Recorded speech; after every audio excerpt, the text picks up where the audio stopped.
لوط علیہ السلام کی قوم پہ اللہ نے 4 عذاب پھینکے ہیں کٹھے، اور 5واں زلزلہ۔ پہلے آیا زلزلہ، پھر آئی فرشتے کی چیخ، پھر اوپر پڑی پتھروں کی بارش، پھر ان کے چہرے، ان کی آنکھیں گئی دھسا دی گئیں، اور پھر ان کو اللہ نے یوں اٹھایا اور پلٹا کے یوں مارا۔ فجعلنا عالیہا سافلہا وامطرنا علیہا حجارۃ من سجیل منضود مصومۃ عند ربک وما ہی من الظالمین ببعید۔ عجیب بات بتاؤں، پتھروں پہ نام لکھ کے تھے، یہ پتھر فلاں خبیث کے سر پہ پڑے گا، یہ فلاں بدبخت کے سر پر پڑے گا۔ لوط علیہ السلام کی بیوی ایمان نہیں لائی تو اللہ تعالیٰ کے فرشتوں نے کہہ دیا تو بچ جائے گا، تیری بیوی کے سر پہ پڑے گا پتھر۔ اور لوط علیہ السلام اتنے تنگ آ چکے تھے، فرشتوں نے انہوں نے پوچھا کب عذاب آئے گا؟ لوط علیہ السلام نے پوچھا فَأَسْرِ بِأَهْلِكَ بِقِطْعٍ مِّنَ اللَّيْلِ وَلَا يَلْتَفِتْ مِنكُمْ أَحَدٌ وَامْضُوا حَيْثُ تُؤْمَرُونَ۔ لوط علیہ السلام کہنے کہ عذاب کب آئے گا؟ تو فرشتوں نے کہا إِنَّ مَوْعِدَهُمُ الصُّبْحُ، ابھی نہیں، إِنَّ مَوْعِدَهُمُ الصُّبْحُ، جب صبح کا چاندنا ہوگا تو ان پر عذاب آئے گا۔ لوط علیہ السلام اتنے تنگ آ چکے تھے، کہنے لگے نہیں نہیں نہیں نہیں، صبح بڑی دور ہے، ابھی لاؤ ابھی لاؤ۔ تو جواب میں فرشتوں نے کہا الیس الصبح بقریب، صبح بھی تو قریب ہی ہے، الیس الصبح بقریب ان موعدہم الصبح الیس الصبح بقریب، یہ قرآن کی آیت ہے۔ فرشتوں نے کہا بس 3-4 گھنٹے کی بات ہے، نکلو۔ فلما اتاہا امرنا، پھر اللہ کا امر آیا۔ کہاں ہے اللہ؟ کیا ہمارا کیا پڑھے لکھا دور ہے، سائنس کا دور ہے، ترقی کا دور ہے، پلیٹیں ہلتی ہیں، اللہ ویلا بیٹھا ہوا ہے۔ ہاں واپس آؤ واپس آؤ۔ عقل کی پرستش نے یونان کو کیا دیا، رب کی پرستش نے دیا جو بھی دیا۔ اللہ اس کے رسول کی غلامی سے سہرے بندے ہیں جس کے بھی بندے ہیں، وہی عزت کی سیڑھیوں پر چڑھا ہے جس نے اللہ رسول کے غلامی قدم بھرا ہے، جس نے ان کی چوکٹ کو چوما ہے، وہی دنیا اور آخرت میں سرخرو ہوا ہے۔ بے حیا معاشرہ ٹوٹ جاتا ہے اور بے حیائی ننگے ہو کے ناچ رہی ہے۔ کیا حیرت کی بات ہے کہ ننگے ناچ سکرین پہ دکھائے جا رہے ہیں اور دیکھنے والے مزے سے بیٹھے دیکھ رہے ہیں، تو کیا میرے اللہ کو غیرت نہ آئے گی؟ میں یہ لوط علیہ السلام کی قوم کے علاقے میں پھرا ہوں، 300 میل کا علاقہ ہے، غور آج کل اس کو کہتے ہیں، پوری پٹی پہ پھرا ہوں۔ وہ سارا پہاڑی علاقہ ہے، اسلام آباد کے پہاڑوں میں سب بڑے نہیں، چھوٹے چھوٹے خوبصورت پہاڑ، چلتے چلتے ایک دم بیچ میں نشیب آتا ہے اور یوں زمین 300 میل تک بیٹھی ہوئی نظر آتی ہے۔ عربی زبان میں بیٹھی چیز کو غور کہتے ہیں۔ یہ زمین کیسے بیٹھ گئی؟ جب لوط علیہ السلام کی بستی کو اٹھایا اور اٹھا کر اوپر سے زمین پر مارا تو وزنی چیز جب زمین پر گرتی ہے تو دائیں بائیں زمین نیچے بیٹھ جاتی ہے۔ اس طاقت سے وہ بستی زمین پر گری کہ 300 میل تک ساری زمین بیٹھ گئی۔ تو لوط علیہ السلام صبح نکلے، نکلنا تھا کہ پہلے زلزلہ آیا، زلزلہ آیا، پھر فرشتے کی چیخ آئی، پھر پتھر برسنے لگے، چیخ و پکار۔ لوط علیہ السلام نے بیوی سے کہا تھا پیچھے نہ مڑ کے دیکھنا، پر اللہ کا فیصلہ ہو چکا تھا کہ اس کا بھی سر ٹوٹنا ہے۔ تو چلتے چلتے چلتے بس وہ نہیں رہ سکی، ذرا یوں اتنی کو گردن ٹیڑھی ہوئی تھی تو اوپر سے پتھر آیا اور اسے بھوسا بنا کے پھینک دیا۔ تو میرے بھائیوں، ہم سب خطرے کی لپیٹ میں ہیں، باری لگ چکی ہے، نمبر بنمبر، نوبت بنوبت، یہ ہوگا، یا لوگ توبہ کریں گے یا اللہ کی نشانیاں کھل کے آئیں گی۔ جب یہ ہوگا، جب یہ ہوگا، جب میری امت گانے بجانے کو جو قومیں گانے بجانے میں ڈوبتی ہیں وہ ہلاک ہو جاتی۔ چلو میں کہتا ہوں وہ جو قرآن بھی پرانی کتاب اور حدیثیں بھی پتہ نہیں ہیں کہ نہیں ہیں۔ کتنا ایک طبقہ ہے جاہلوں کا جو یہ بھی کہتا ہے، وہ اقبال کو تم مان لو تمہارا شاعر مشرق ہے، حکیم الامت کا لقب پایا ہے۔ 1996 میں انڈونیشیا جماعت میں گیا تھا تو وہاں کا جنرل حبیبی تھا مسلمانوں کا لیڈر، اس سے ملاقات پر اس نے کہا کہ آپ کے شاعر اقبال کی پوئٹری کو ہم نے اپنی زبان میں ٹرانسلیٹ کر کے اپنے نوجوانوں میں جذبہ پیدا کیا۔ میں نے کہا ہماری قوم تو اس کی قدر نہ کر سکی، 100 سمندر پار کی قوم اس کی شاعری سے انقلاب لے آئے، اور انہیں گانوں سے ہی فرصت کوئی نہیں۔ تو اقبال نے کیا کہا تھا؟ تجھ کو بتاتا ہوں کہ تقدیر امم کیا ہے، تمہیں بتاؤں میں قوموں کے عروج و زوال کی کہانی۔ شمشیر و ثنا اول، طاؤس و رباب آخر، جب وہ اٹھتی ہیں عزت کے زینوں پر تو نیزوں کی کھڑکھڑاہٹ اور تیروں کی سنسناہٹ اور تلواروں کی جھنکار ان کا نغمہ ہوتا ہے، اور جب وہ ذلت کے گڑھوں میں گرتی ہیں اور پستیوں میں گرتی ہیں تو پھر تانسین ان کا بڑا آدمی بن جاتا ہے، پھر تانسین کے قصیدے پڑے جاتے ہیں، پھر گلوکاروں کو فنکار بنایا جاتا ہے، پھر ناچنے والیوں کو فنکارہ بنایا جاتا ہے۔ ہائے ہائے ہائے ہائے، 6 لاکھ کو کیا جواب دو گے؟ پاکستان کے عوام کے کو 3 ہستیوں کا سامنا ہے، ساری دنیا کو 2 کا سامنا، ایک اللہ کا ایک اس کے رسول کا۔ پاکستان والوں کو 3 کا سامنا ہے، ایک اللہ کا، ایک اس کے رسول کا، اور ایک ان 6 لاکھ کا جن کی ہڈیوں پر اس ملک کو تعمیر کیا گیا۔ وہ معصوم بچے جو درختوں سے لٹکا کر سینے کے پار کیل کر دیے گئے، وہ عزت مآب بیٹیاں جو خاک و خون میں لوٹا دی گئیں، وہ نوجوان اور بوڑھے جن کی لاشوں سے ٹرینیں بھر بھر کر لاہور کے اسٹیشن پر آتی تھیں۔ ہاں، میں تو مہاجر نہیں ہوں، لوکل آدمی ہوں، لوکل ذمہ دار کا بیٹا ہوں۔ میرے ابا کا ایک مہاجر دوست تھا، اس کی ایک دفعہ وہ کہانی سنا رہا تھا میرے باپ کو، میں بیٹھا سن رہا تھا۔ ہمارے ڈیرے پر جالندھر سے بھاگا، کمیاں صاحب سارا ہی خاندان کٹوا کے نکلا۔ کیا خیال ہے؟ یہ 6 لاکھ تو ایسے پڑا ہے، اس سے زیادہ ہی ہوگا، یہ تمہارے گریبان پکڑیں گے، اسی لیے بنایا تھا ملک کے جگہ جگہ زنا کے اڈے کھل جائیں، شراب بکے، ناچ گانے کی محفلیں ہوں، ہمارے خون کی یہی قیمت ہے۔ ہائے، انسان ظالم ہے، بھول جاتا ہے۔ 50 کی دہائی میں پیدا ہونے والوں نے ان نوحوں کی تھوڑی بہت صدات باز گشت سنی ہوئی ہے۔ تمہیں کیا خبر کتنی جوانیاں رل گئیں، کتنی ماؤں، کتنی مائیں، کتنے بیٹے، کتنے باپ، کتنی بہنیں، کتنے سہاگ، کتنی جوانیاں اس بھٹی میں جل کے گل کے راکھ ہوئی، پھر اس خطے کو وجود ملا۔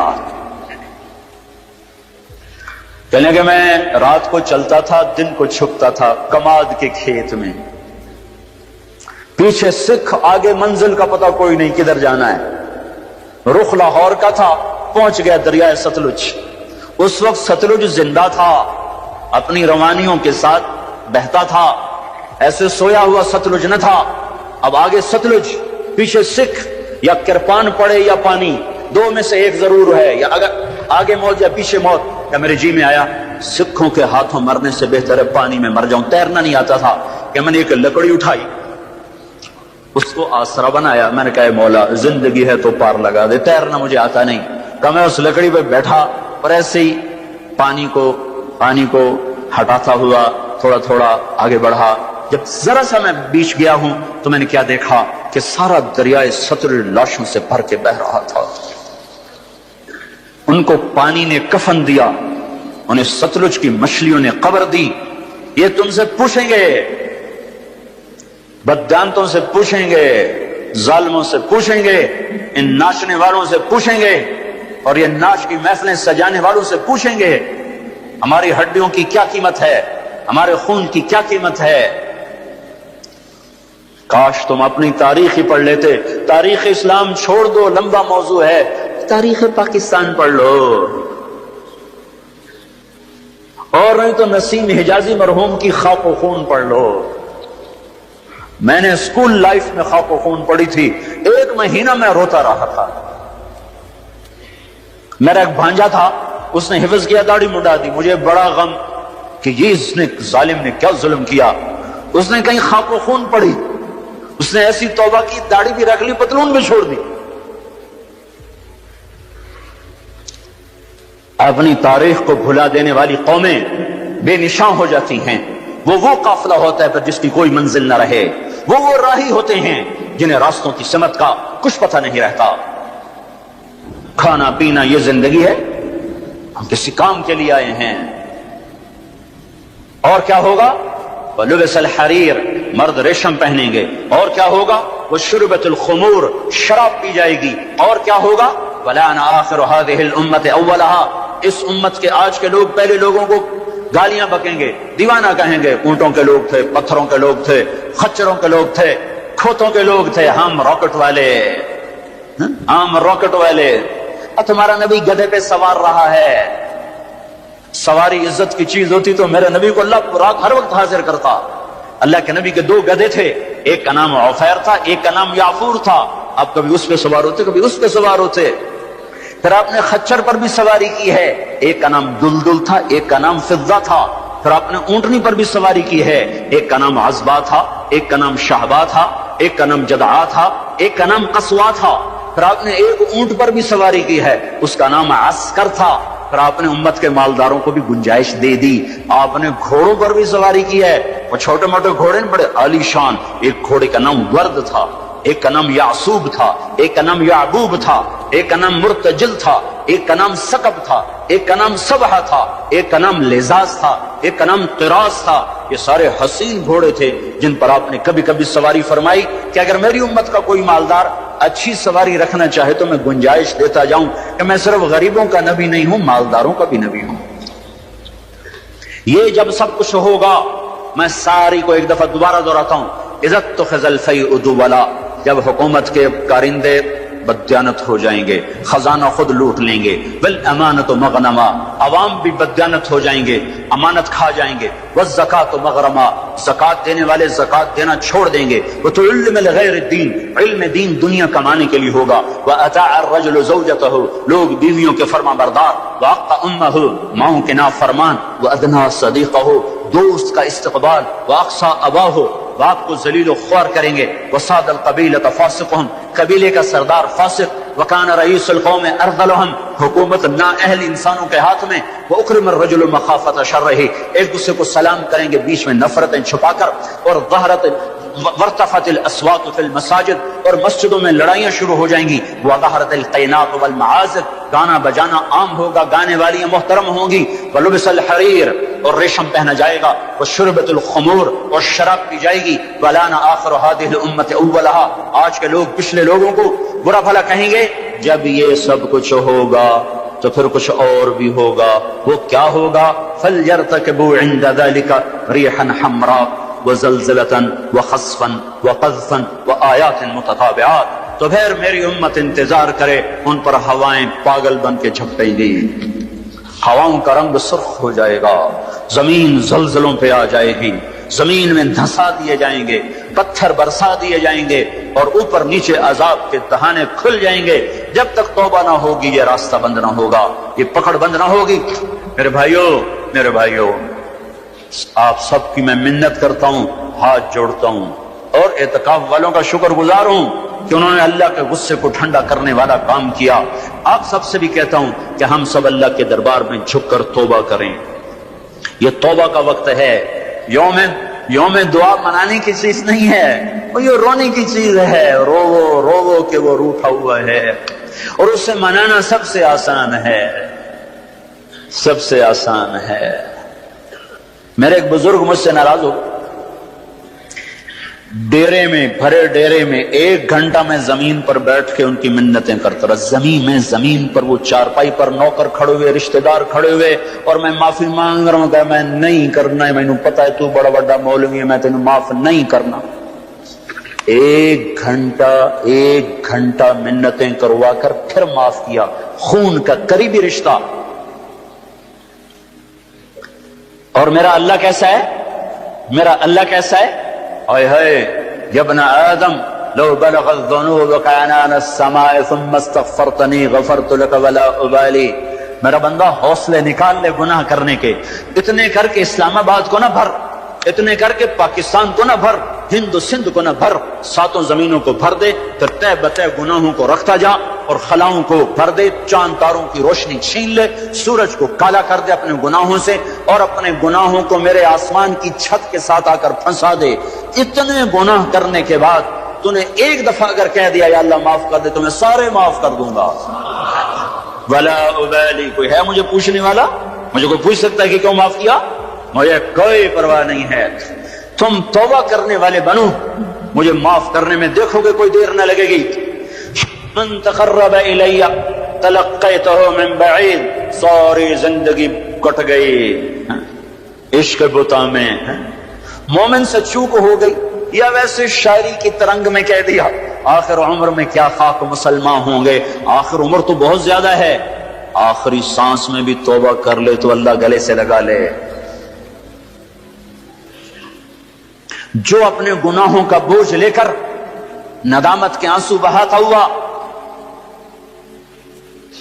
بوجھل قدموں کے ساتھ اللہ کے گھر کی طرف بڑھتا ہے کہ آج اللہ کو منانے جا، آج اس سے صلح کرنے جا رہا ہوں، ماؤں کو منانے جاؤ وہ بات نہیں کرتی، باپ کو مناؤ وہ الٹا پٹائی کرتا ہے، بھائی کو منانے جاؤ وہ دروازہ نہیں کھولتا، اور رب کو منانے جاؤ کب کب کب؟ جب بال بال گناہوں میں جکڑا ہوا، جب رواں رواں گناہوں کا گٹر بنا ہوا، جب پیچھے مڑ کے دیکھو تو کوئی ایک کرن کہیں نیکی کی نظر نہ آتی ہو، سیاہیوں میں لتھڑا ہوا، گندگیوں میں ڈوبی ہوئی یا ڈوبا ہوا، لتھڑی ہوئی یا لتھڑا ہوا، غفلت میں زندگی گزارنے والی یا گزارنے والا، جب یہ بوجھل قدموں سے اللہ کی طرف بڑھتا ہے تو میرا اللہ کہتا ہے ٹھہرو، میں تیرے استقبال کے لیے عرشوں سے نیچے اتر کے خود آگے آ رہا۔ تلقیتہ من بعید، آؤ جی آؤ جی، ہم آگے نہیں بڑھ جاتے اپنے قریبی دوست کے لیے، آؤ جی آؤ جی۔ تو یہ کچھ میرا اللہ کہہ رہا ہے، جو توبہ کرنے میری طرف آتا ہے میں آگے بڑھ کے اس کا استقبال کرتا ہوں۔ ومن اعرض عنی نادیتہ عن قریب، جو مجھ سے روٹ جاتا ہے اس کو خود قریب جا کے بلاتا ہوں۔ الی این اولک رب غیری، میرا بندہ کو مجھ سے پیارا رب تیرے پاس ہے؟ کہاں جا رہے ہو؟ جس سے ماں نافرمان بچے کو کہتی کہاں جا، جاہل تھے، جانور تھے، اور جب انسانیت کا شعور آیا تو وہ اٹھ کے اللہ کے پاس چلے گئے، اور تمہارے ہیں تو قدر کر لو، میں تو محروم ہوں ان دونوں سے، تمہارے زندہ ہیں تو قدر کرو ورنہ کف افسوس ملتے رہو گے۔ موسیٰ جیسوں سے اللہ نے کہہ دیا جب ماں مر گئی، موسیٰ کوہ طور پہ اب ذرا سنبھل کے آیا کرو، دعائیں کرنے والی چلی گئی۔ ہائے، تو میرا اللہ کیا کہتا ہے؟ آؤ آؤ میں تیرا استقبال کرتا ہوں، آ جا۔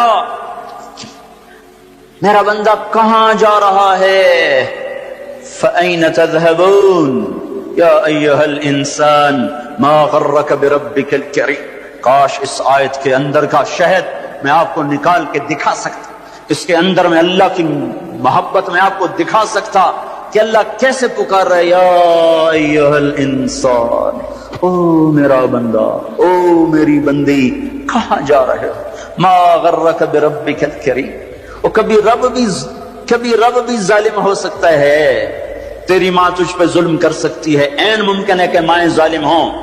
خیزوران نے اپنا سگا بیٹا قتل کر دیا، ہارون رشید کی ماں خیزوران، مہدی کی بیوی، ہادی ہارون کی ماں، مہدی کے مزاج پہ سوار تھی، مہدی اس کے پیچھے بھی جیسے نور جہاں جہانگیر پہ چھا گئی، خیزوران مہدی پہ چھا گئی۔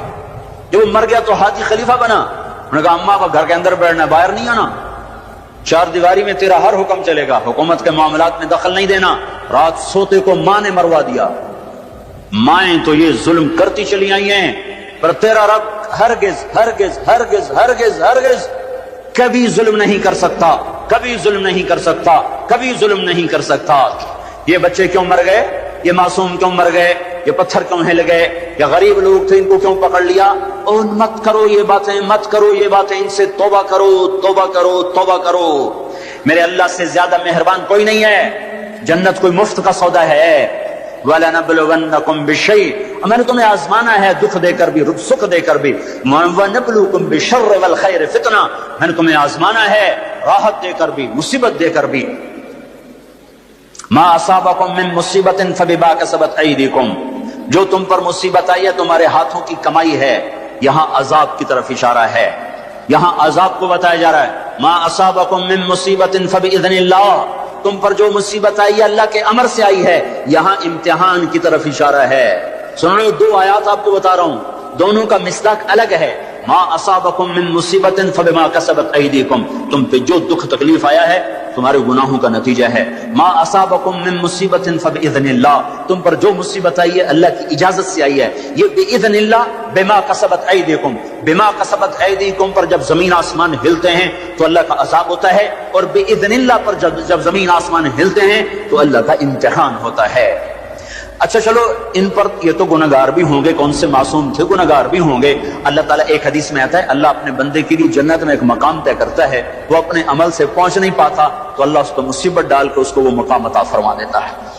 اور اللہ تعالیٰ جنت میں جب مصیبت زدہ لوگوں کو بلائے گا، مصیبت والے آ جاؤ، اعلان ہوگا 8 اکتوبر کے زلزلے والے آ جاؤ۔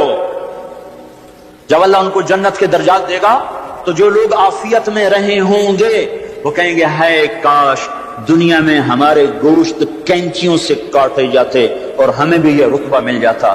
کینچی کیوں کہا، تلوار کیوں نہیں کہا، خنجر کیوں نہیں کہا؟ کہ تلوار اور خنجر کام تیزی سے دکھا جاتے ہیں، کینچی تو کپڑا کاٹنے کے لیے ہے، بوٹی کاٹنے کو تو نہیں ہے۔ اس بات کی طرف اشارہ ہے کہ کینچیوں سے ہمیں کاٹتے، رگ رگ ہماری پھڑکتی اور دکھتی اور ہم ہائے ہائے کرتے مرتے، پر اگر ہمیں یہ مل جاتا تو ہمیں کوئی نقصان نہ